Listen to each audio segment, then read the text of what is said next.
Et si je vous disais que le petit déjeuner que vous avez pris ce matin vient de nourrir des cellules cancéreuses qui se développent dans votre corps en ce moment même? Voici la vérité terrifiante que les oncologues connaissent depuis des décennies, mais que personne ne vous révèle. 4 seniors sur 10 seront diagnostiqués d'un cancer au cours de leur vie.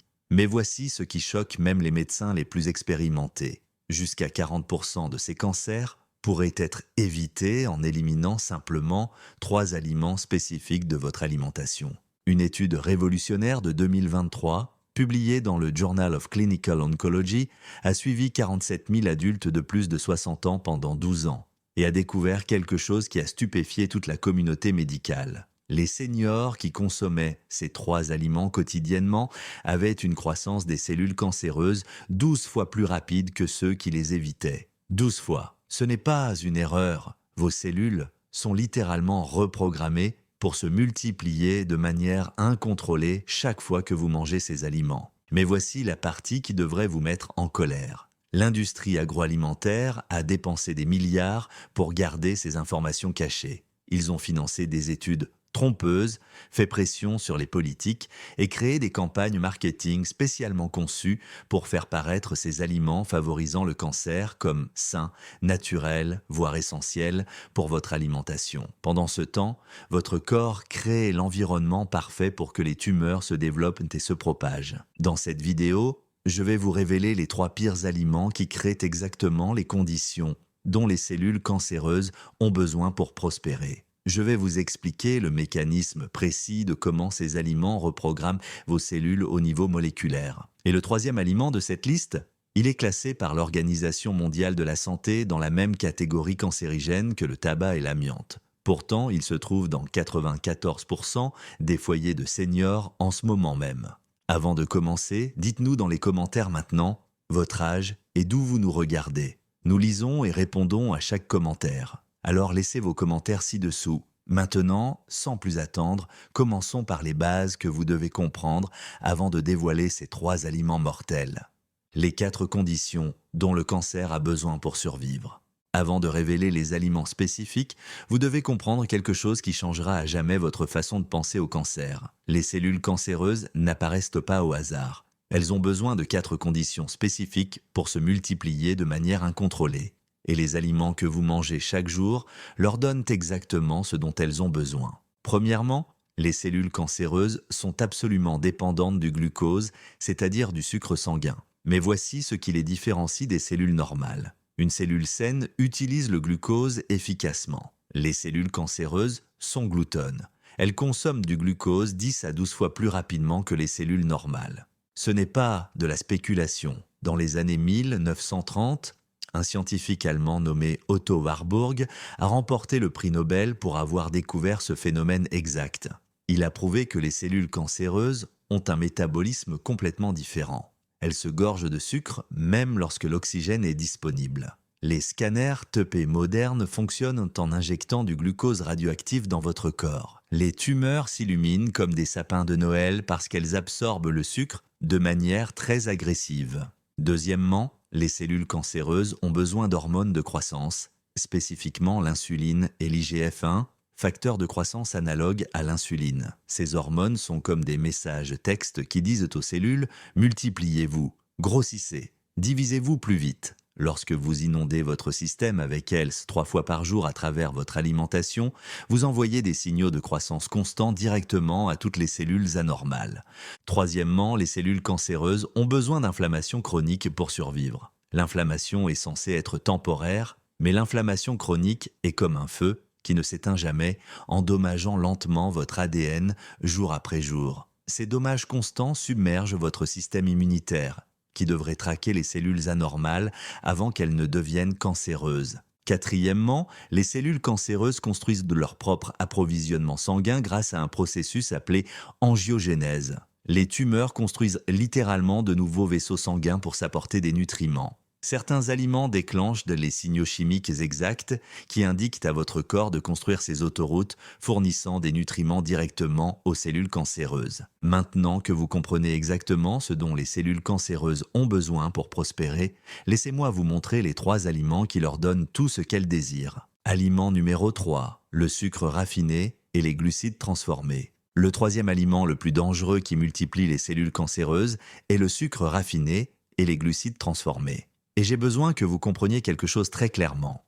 Le sucre est littéralement l'aliment préféré du cancer. Ce n'est pas une exagération. C'est de la science établie, prouvée et documentée. Lorsque vous consommez du sucre raffiné, que ce soit dans les sodas, les bonbons, les pâtisseries ou caché dans les aliments transformés, votre glycémie augmente de manière spectaculaire. En quelques minutes, votre pancréas libère des quantités massives d'insuline. Mais voici où cela devient dangereux pour les seniors. Une étude de 2022 de la Harvard Medical School a suivi 18 500 adultes de plus de 65 ans pendant 8 ans. Les participants qui consommaient plus de 50 grammes de sucre ajouté par jour, c'est juste une canette de soda et un muffin, avaient un risque 67% plus élevé de développer un cancer comparé à ceux qui consommaient moins de 15 grammes. Une consommation élevée de sucre ne nourrissait pas seulement les cellules cancéreuses existantes, elle créait en fait les conditions pour que les cellules normales deviennent cancéreuses. La poussée d'insuline déclenche une cascade de problèmes. Premièrement, elle stimule la production d'IGF-1, cette puissante hormone de croissance. Lorsque vous avez des cellules anormales ou précancéreuses, et la plupart des adultes de plus de 60 ans en ont, ces signaux de croissance sont comme jeter de l'essence sur un feu. Deuxièmement, des niveaux élevés d'insuline provoquent une inflammation chronique dans tout votre corps. Cette inflammation endommage votre ADN, créant des mutations qui peuvent mener au cancer. L'inflammation supprime également la capacité de votre système immunitaire à reconnaître et détruire les cellules anormales. Troisièmement, les cellules cancéreuses ont jusqu'à 10 fois plus de récepteurs d'insuline à leur surface que les cellules normales. Elles sont littéralement conçues pour saisir autant d'insuline que possible car là où il y a de l'insuline, il y a du glucose, leur source de carburant principale. Je vois ce schéma constamment dans ma pratique. Les patients me disent « Docteur, je ne mange pas de sucreries ». Mais quand nous examinons leur alimentation réelle, je trouve du sucre caché partout. Des céréales de petit déjeuner qui prétendent être bonnes pour le cœur, mais contiennent plus de sucre qu'un beignet. Des yaourts commercialisés comme faibles en gras, chargés de plus de 20 grammes de sucre ajouté. Sauce tomate, vinaigrette, pain, tout contient des sucres cachés. Permettez-moi de vous parler de Marguerite, une patiente de 68 ans qui est venue me voir après que sa sœur ait été diagnostiquée d'un cancer du côlon. Lorsque j'ai examiné son journal alimentaire, elle consommait plus de 80 grammes de sucre ajouté par jour sans s'en rendre compte. Son jus d'orange du matin contenait à lui seul 36 grammes. Son granola sain, encore 18 grammes. Nous avons fait un seul changement. Nous avons éliminé tous les sucres ajoutés et les glucides raffinés. Nous les avons remplacés par des alternatives à faible indice glycémique. Haricots, lentilles, pois chiches, flocons d'avoine coupés à l'acier, quinoa et légumes colorés. En 3 mois, ces niveaux d'insuline à jeun ont chuté de 43%.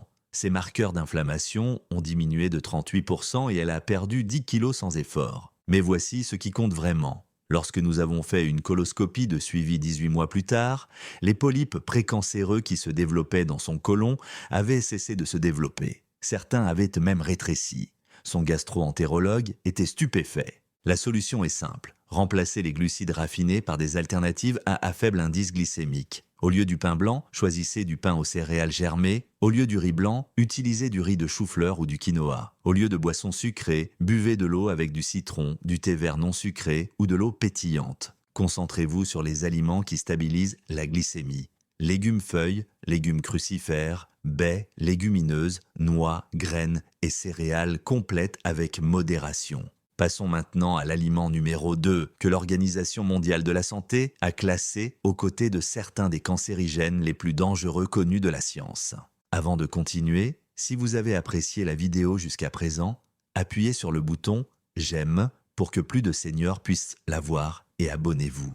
Nous avons davantage de vidéos puissantes sur la santé des seniors qui arrivent chaque jour et vous ne voulez pas manquer la prochaine. Aliment numéro 2, les viandes transformées. Le deuxième aliment qui multiplie les cellules cancéreuses est la viande transformée. Et c'est là que la science devient absolument indéniable.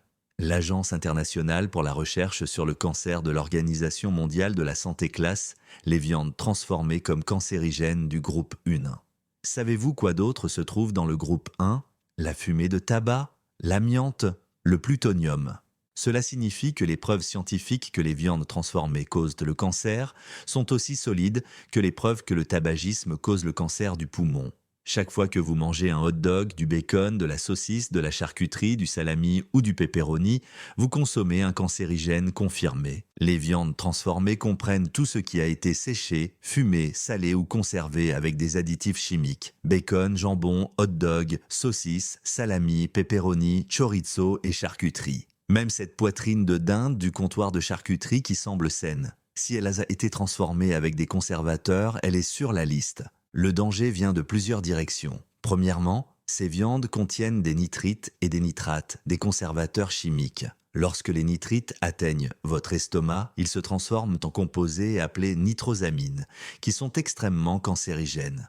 Ils endommagent directement l'ADN des cellules qui tapissent vos intestins. Une étude massive de 2021 publiée dans l'International Journal of Cancer a analysé les données de 800 000 participants dans 15 pays. Les résultats étaient frappants. Les personnes qui mangeaient 50 grammes de viande transformée par jour, soit seulement 2 tranches de bacon ou un hot dog, avaient un risque 18% plus élevé de cancer colorectal. Pour les personnes consommant 100 grammes par jour, le risque passait à 36%. Mais les problèmes ne s'arrêteront pas aux nitrites. Lorsque vous cuisez n'importe quelle viande à haute température, par grillage, friture ou barbecue, des composés chimiques se forment appelés amines hétérocycliques et hydrocarbures aromatiques polycycliques. Ce sont des cancérigènes puissants qui se lient directement à votre ADN et causent des mutations. Le mécanisme est brutal. Ces composés toxiques attaquent les cellules qui tapissent votre côlon et votre estomac. Jour après jour,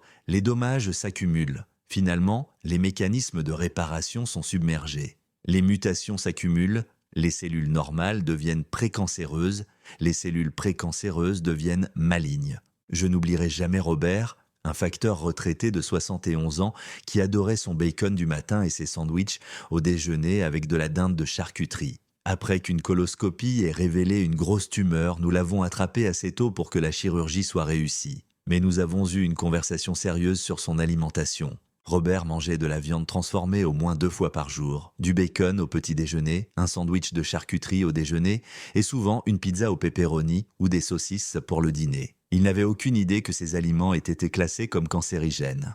Nous avons complètement éliminé les viandes transformées. Au lieu de cela, nous nous sommes concentrés sur le blanc de poulet grillé, le saumon sauvage, les sardines et les protéines végétales comme les lentilles et les haricots. Voici un conseil crucial. Si vous devez manger de la viande, faites-la mariner avant la cuisson. Des études de l'American Institute for Cancer Research montrent que faire mariner la viande dans un mélange acide, jus de citron, vinaigre, herbes et épices, peut réduire la formation de cancérigènes jusqu'à 92%. Les antioxydants dans les herbes, comme le romarin, le thym et l'origan, bloquent en fait les réactions chimiques qui créent ces cancérigènes. Aussi, cuisez votre viande à des températures plus basses. La cuisson à la vapeur, le pochage, la cuisson lente et la cuisson au four en dessous de 150 degrés Celsius réduisent considérablement la formation de cancérigènes. Et ne carbonisez jamais votre viande. Ces bords noirs et croustillants, c'est là que se cachent les plus fortes concentrations de cancérigènes. Maintenant, nous approchons de l'aliment numéro 1, le plus dangereux, et je dois vous avertir. Celui-ci est choquant parce que la plupart des gens pensent qu'il est sain. Aliment numéro 1, les noix et céréales moisies contaminées par les aflatoxines. Le voici, l'aliment le plus dangereux qui nourrit le cancer, et il se cache dans les cuisines du monde entier sans que personne ne soupçonne le risque. Je parle des noix, graines et céréales contaminées par la moisissure, spécifiquement un groupe de toxines appelées aflatoxines. Les aflatoxines sont produites par un champignon qui se développe sur les cacahuètes, amandes, noix, pistaches, noisettes, maïs et riz, lorsqu'ils sont stockés dans des conditions chaudes et humides. Ces toxines sont parmi les cancérigènes les plus puissants jamais découverts. Elles attaquent directement votre foie et peuvent causer le cancer du foyer même en quantité infime. L'Organisation mondiale de la santé classe les aflatoxines comme cancérigènes du groupe 1. Mais voici ce qui les rend particulièrement insidieuses. Elles ne peuvent pas être détruites par la cuisson, le lavage ou toute méthode normale de préparation des aliments. Une fois que les aflatoxines contaminent un aliment, elles y sont de manière permanente. Une étude de 2020 du National Cancer Institute a examiné les taux de cancer du foie dans les régions à forte exposition aux aflatoxines par rapport à une faible exposition. Dans les zones où les noix et céréales étaient fréquemment contaminées, les taux de cancer du foie étaient 300% plus élevés. 300%. Le mécanisme est terrifiant. Les aflatoxines sont métabolisées dans votre foie en un composé qui se lie directement à votre ADN et cause des mutations spécifiques dans un gène appelé P53, qui est le principal gène suppresseur de tumeurs de votre corps. Lorsque P53 est endommagé, vos cellules perdent leur capacité à arrêter la croissance cancéreuse. Comment savoir si vos noix ou céréales sont contaminées ? Recherchez ces signes d'avertissement. Noix décolorées qui semblent différentes du reste du lot, apparence ridée ou ratatinée, taches ou zones sombres, odeur de moisi ou de rance, ou goût amer ou inhabituel lorsque vous les mordez. Permettez-moi de vous parler d'Elena, une femme de 64 ans qui se targuait de manger sainement. Elle achetait des amandes crues et des cacahuètes en vrac dans un magasin discount. Elle les mangeait quotidiennement comme collation et les ajoutait à son gruau du matin. Lors d'un examen de routine, ses niveaux d'enzymes hépatiques étaient élevés, un signal d'alarme pour des dommages au foie. Après avoir exclu l'hépatite et d'autres causes, nous avons découvert qu'elle consommait des noix contaminées par les aflatoxines depuis des mois. Les bacs en vrac de son magasin avaient un faible taux de rotation et un contrôle de qualité incohérent. Nous avons immédiatement arrêté toute consommation de noix de cette source. Nous sommes passés à l'achat de noix uniquement auprès de fournisseurs réputés, dans des emballages scellés avec des dates de production récentes. Nous les avons stockées dans des contenants hermétiques au réfrigérateur. Ces enzymes hépatiques se sont normalisées en 6 semaines.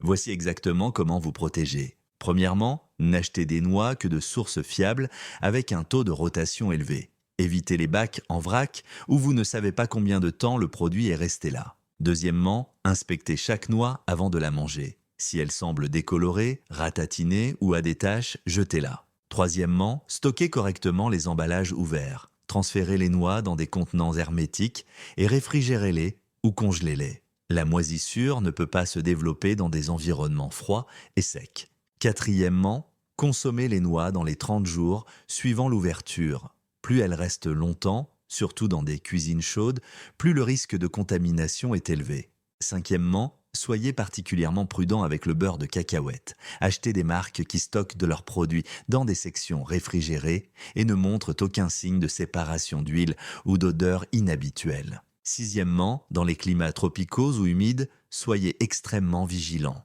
Le risque augmente considérablement dans les environnements chauds et humides.